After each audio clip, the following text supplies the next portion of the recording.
Tanishing, bu Neo buxgalter kursi o'quvchimiz Salayev Salayjon. Neo buxgalter kursining 571 guruh o'quvchisiman. Soham buxgalteriya bo'lgani uchun buxgalteriyani noldan o'rganish maqsadida Finlight akademiyasini tanladim. Tanlashimga asosiy sabablardan biri mustaqil ravishda moliyaviy savodxonligimni yanada oshirish, maqsadim esa mustaqil ishlash orqali amaliyotda ularni qo'llash hamda kelajakda yetuk mutaxassis bo'lib yetish. Oldin buxgalteriya haqida deyarli tushuncham yo'q edi.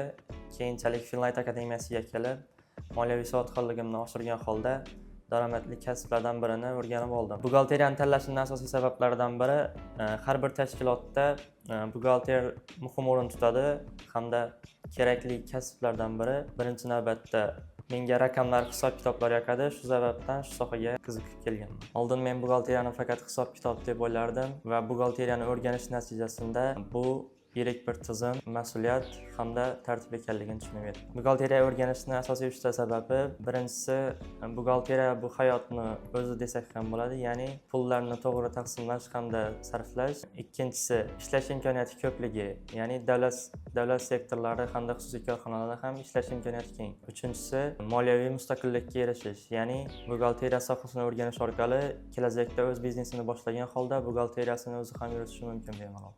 Yaxshi kursni qanday tanlash mumkin? Bunga mening javobim birinchi navbatda muhit, ya'ni dars o'tish jarayonlari hamda o'rgatish metodikasi.